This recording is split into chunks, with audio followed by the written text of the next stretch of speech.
if white liberals cared about really getting rid of the mascot, there's a lot they can do to help organize or get involved besides caring about their joke. So for them, it's not really about whether or not the Redskins exist or whether or not racism is over. It's really about them feeling like they can't have fun anymore and feeling entitled to be able to laugh at things that aren't really funny.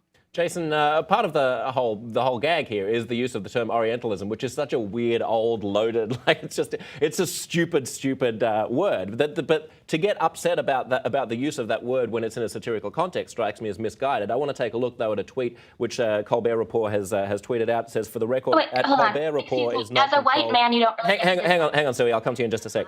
For the record, Colbert Report is not controlled by Stephen Colbert or his show. He is at Stephen at Home. Sorry for the confusion. Colbert himself has responded to some of the criticism on Twitter. Hashtag cancel Colbert. I agree. Just saw at Colbert Report tweet. I share your rage. Who is that though? I'm Stephen at Home.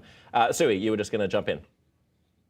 Yeah, I was going to say that I feel like it's incredibly patronizing for you to paint these questions this way, especially as a white man. I don't expect you to be able to understand what people of color are actually saying with regards to cancel Colbert. He has a history of making jokes. Sorry, being a white man doesn't prevent me from being able to think and doesn't prevent me from being able to have reasoned perspectives on things. I didn't give up my right to be able to have an intellectual conversation when I was born. I know, but well, white men definitely feel like they're entitled to talk over me. They definitely feel like they're entitled to kind of minimalize my experiences, and they definitely feel like they are somehow exempt and so logical compared to women who are painted as emotional, right?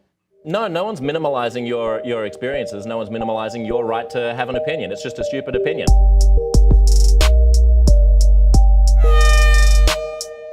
About. I'm familiar with studies that show that there are no consequences for trans people that use cross-hormone therapy, and I'm familiar with many studies that show that there are great benefits to their health and well-being. I've got it right here. Transsexuals had brain volumes in agreement with their sex at birth. The intracranial volume and the hypothalamus volume of males were larger than females, irresponsive of condition of transsexualism. This supports the notion that the brain volume changes in transsexuals are related to cross-sex hormone treatment and do not reflect pre-existent differences in brain volume between transsexuals and comparisons. So, isn't it possible for a doctor to take this? This comes from medical journals to say, well, we know the changes occur after the sex hormone replacement therapy, and we know that can be bad, so let's hold off.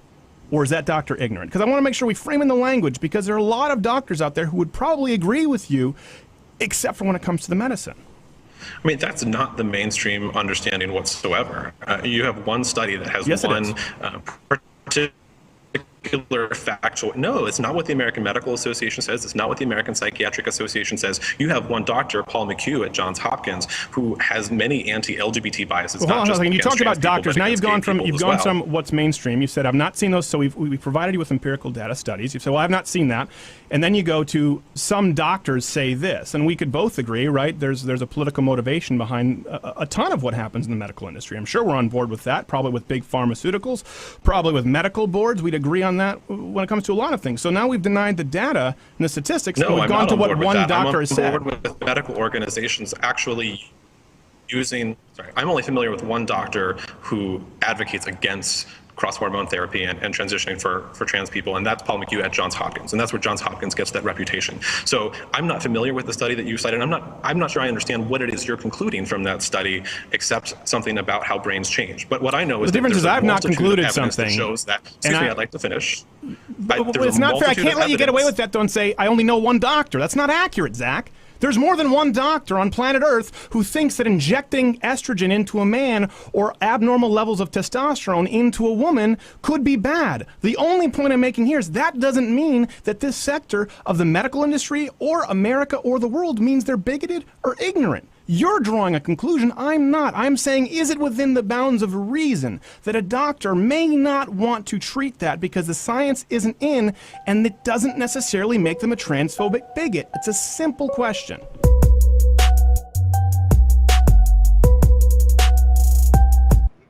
Fuck capitalism, fuck racism, fuck sexism, Islamophobia, and fuck Trump supporters. What's your biggest problem with Trump? All his views. Can you name one? He's sexist. In what sense? The fact that he doesn't support abortion and the woman's right to choose. But I think a good 50% of women in America are also pro-life. A lot of women aren't. Right, but if 50% of a group is something, then I'd like to see those statistics. all right. Well, if hypothetically 50% of the women were pro-life, would it still be sexist to be anti-abortion? I'd really like to see your statistics. I know, but hypothetically, if I was I right. don't go by hypothetical. Well, we don't have a computer here. We can't look it up. So I can't answer your question. All right. What happened in there? I was protesting for what I feel is right. Were you right up at the front? I was not. What was the protesting? Just yelling? Yeah. And then you got dragged out? Yeah. Freaking jerk. I gotta hand it to you. It is pretty brave to come here. I mean, the odds of you getting punched are pretty high. I know. Like if you went to a Rush concert, this is the analogy I keep using, and you yelled "Rush sucks," and then on the way out you were telling people that you don't like Rush. Supporters here, and you're talking to the one idiot. Good.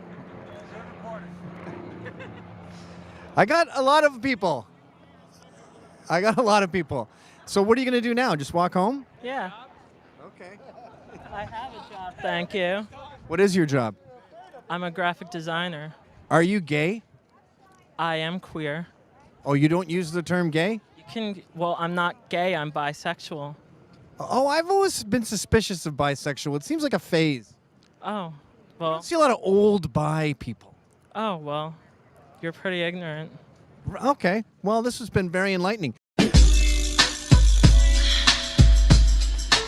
J fucking K.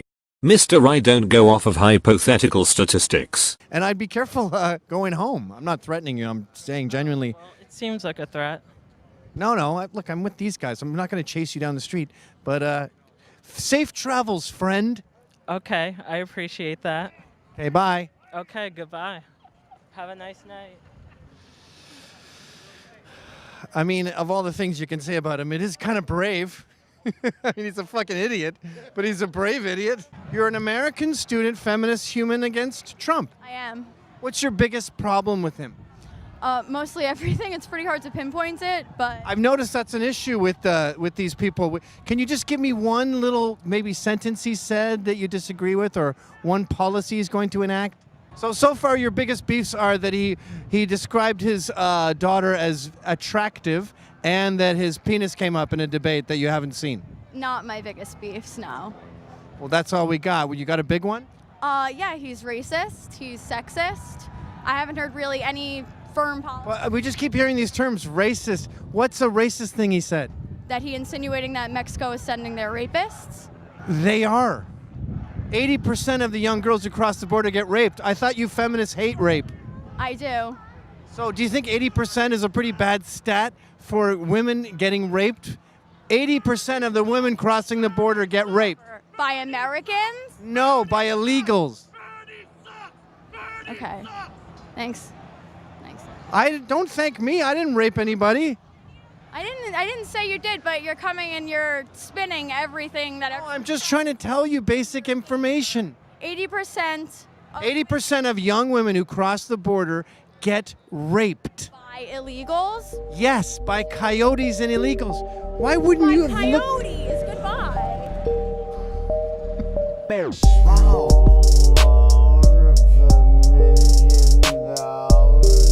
Let me suggest another reason why people of color, to use the left's preferred expression, are sometimes a little reluctant to express libertarian or conservative points of view.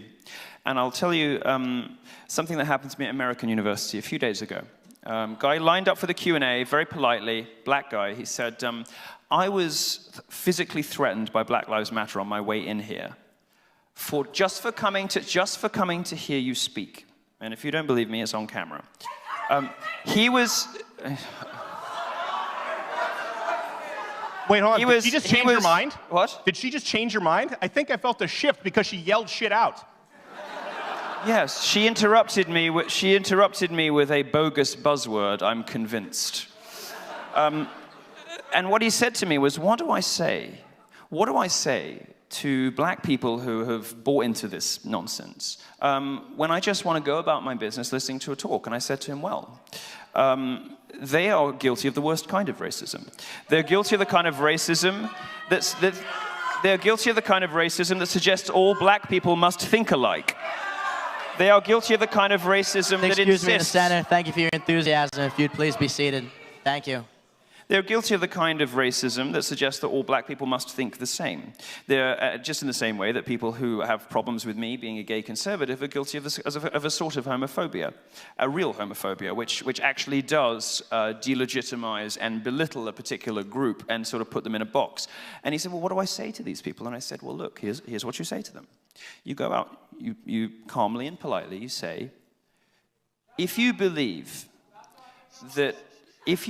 that the civil rights struggle matters at all, if you believe that the fight to allow black people to have their voices heard, to have an equal footing with whites in this country, if you believe in the restitution and reparations after slavery, if you believe that it is an important goal to hear black voices, hear mine. Because not every black person agrees with Black Lives Matter. Not every gay person believes in the gay lobby. Not every woman is a feminist. And this kind of identitarian politics that we heard from the front, that crucifies people who step outside of their racial or sexual groups because they have the wrong ideology, is the worst sort of bigotry. And those people...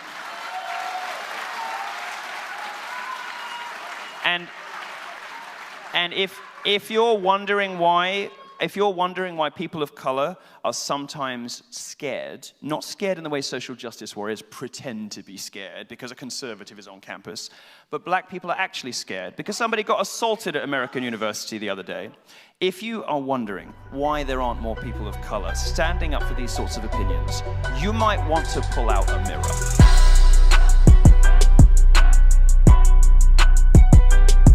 The student reporters from filming the protests she was promoting. Guess how you promote them? Put them on exactly. TV. I do agree with that, and I think that Josh Earnest has said the same thing. There's a very thick line between being politically incorrect and being racist, and words matter. So when a community of people that has been perpetually marginalized at institutions across America over history feels offended, we should acknowledge that. And I think that these protests are a reflection of a community of minorities that feel unacknowledged and not respected. And so, Ben, I read your article today, and I was shocked by the language you used. You were saying that it's time for the right to fight. Yeah. No, but you read his column. Evidence. All this is screaming and feelings. How about like a shred of evidence, even for the incidents that actually happened in Missouri that drove this? Really? Where was the police report exactly when it came to, for example, the first N-word incident that led all of this? There was no police report on any of that. In the second incident, at the N-word at the University of Missouri, the administration investigated, and the kid's under investigation. In the third incident with the cop car, with the car hitting the Let me just ask you this, because we're short on time. You tell me, Namiki, whether we are training these kids to be little cupcakes who never have to encounter anything offensive. Assuming everything you said is offensive, they never have to encounter it because they can call the cops or they can get their administrators fired, or whether it's better to educate them that there are offensive things in life, there are insulting things in life, there are people who will say very incorrect or impolite things about you, politically incorrect things about you, very publicly and in a way that you might feel very offended by, and you have to deal with that in life.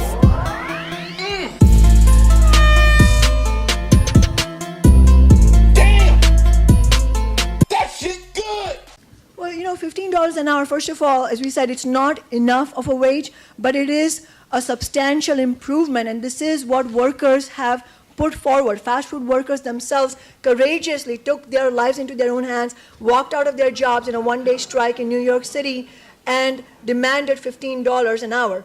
And that is the first step, because the economy is not going to remain static. We have to fight for affordable housing. We have to fight for better services in terms of mass transit, education, healthcare, and that is why we have to also talk about taxing the super wealthy and big corporations. Well, I mean, of course, one government policy leads to the next. If you raise the minimum wage, then it's going to raise the rents. When it raises the rents, you're going to have to build affordable housing. When you have to build affordable housing, you have to tax people to build the affordable housing. When you tax people to build the affordable housing, people move out of the city, and you have to raise taxes on the people who remain in the city, and this is how you hollow out the economy of a major metropolitan area in the United States.